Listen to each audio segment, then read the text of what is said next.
Road Trips and Missing Persons by Adriana in the Snow, Chapter 8.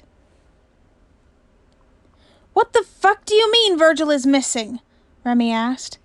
"That's the second thing Logan said to me," Emil said. "When he heard you died, he sent an agent over to check on Virgil, but there'd been signs of a break-in and Virgil was gone. They don't think he actually got kidnapped, though, because of the car of whoever broke in there was still there." "Well, then where the hell is my kid?" Remy yelled. Emil flinched at his suddenly loud tone. "Leaping lizards, Remy, I don't know. I thought you did since you're not actually dead." "Well, I don't!" "Yeah, I'm getting that. Calm down for a second."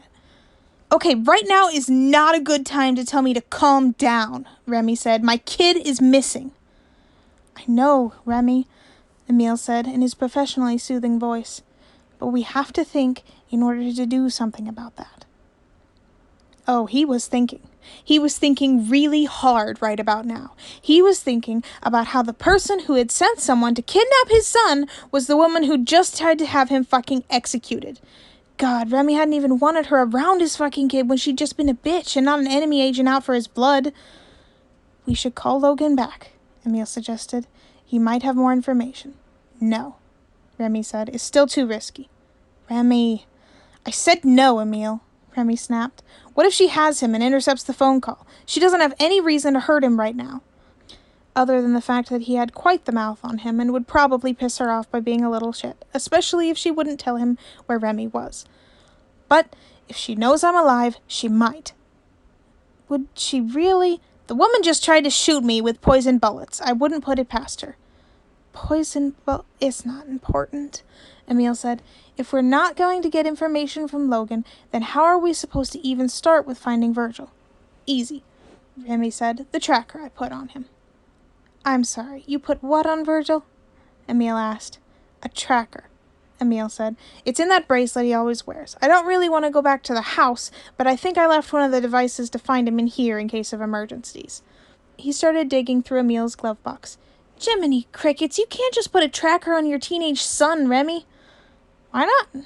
Remy asked, still digging through the papers. Did Emil ever get rid of old insurance cards? And also, how many drive-through napkins did he need to keep?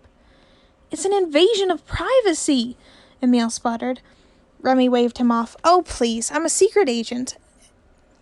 A usually off-duty one, but still a secret agent. Sometimes I need to know where my kid's at, like now. Besides, I told him what it was when I gave it to him, and it lights up when activated. He can just chuck it out a window if he doesn't want me knowing where he is." "Oh, well, that's okay then," Emil said. Remy hummed as his hand closed around the phone-sized device hidden at the back of the glove box. "Ah, here it is." "When exactly did you put that in here?" "Like 2 years ago," Remy said. "Clean your car every once in a while." "Remington, I have seen your garage." "Maybe, but I never claimed to be responsible." The thing was out of charge, so he plugged it into the car, and it booted up pretty quickly. Emil leaned over to look at the map that popped up. Remy pushed a couple of buttons to activate the tracker. A red dot appeared on the map, and Remy blinked at it. "What the fuck?" he asked. He pushed another button, and the device beeped, finding Remy's current location on the map and putting a green dot there. The map had to zoom out quite a bit to fit both dots on the screen. A number appeared at the top of the map. "Shit. Please tell me that's feet," Emil groaned. "How the hell did he manage to get 50 miles away? I've been dead for less than an hour and a half." "Did one of Barbara's people get to him?"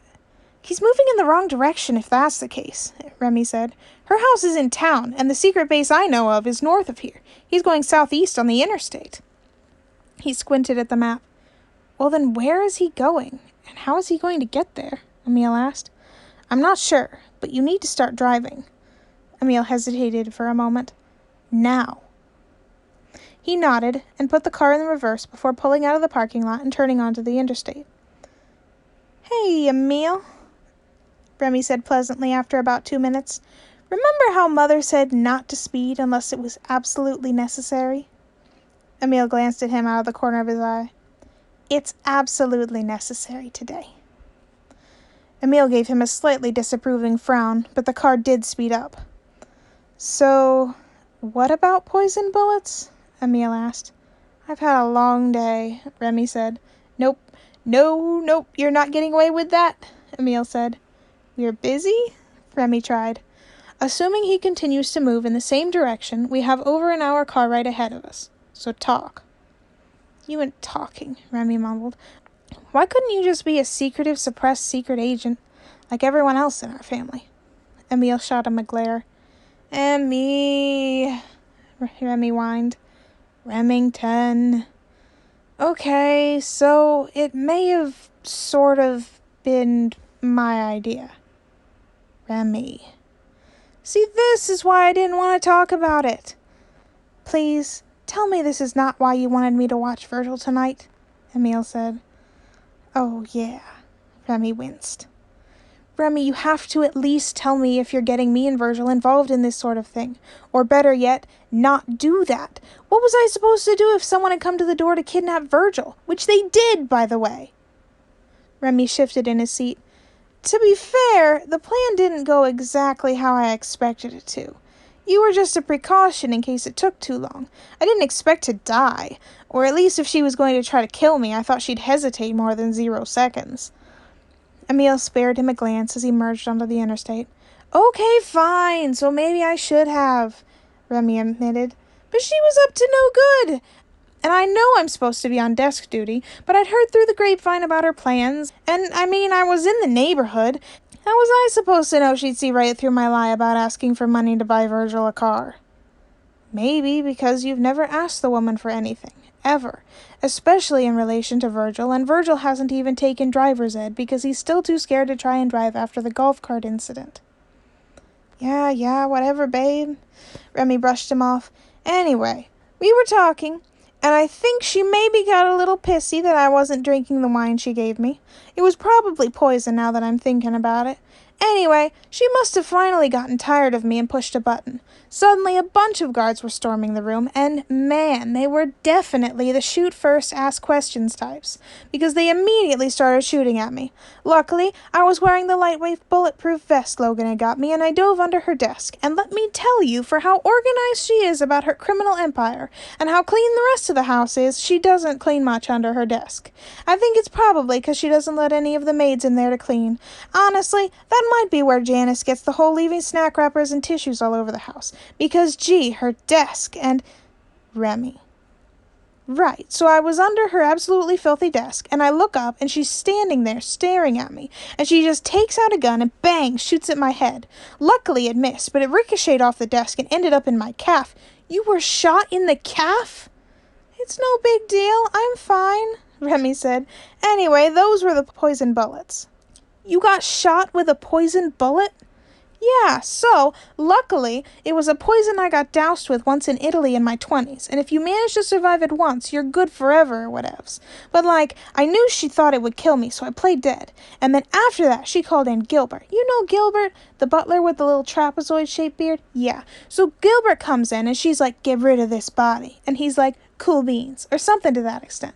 Anyway, he drags me out of there, but the thing is, Gilbert's cool, or maybe not cool, because he'd totally bury my body without flinching, but he's cool enough not to kill me himself, or even run and tattle. So I go, yeah, not dead, and he's like, "'Kay, but don't tell her I knew that." And I'm like, jolly good, mate. So then I run off to her office, the secret one, not the one her and the armed guards are in, and steal the flash drive. I go to get in my car, but she already ordered it to get blown up. I mean, rude, bitch. At least give my body time to cool. So I end up hiding in the back of the catering company van that had come to get the kitchen ready for whatever gala she's throwing later on tonight. Which, I mean, really, you're serving shrimp and salmon? What kind of monster are you? You do seafood and steak, not seafood and seafood. Ugh, why did I ever have sex with her again?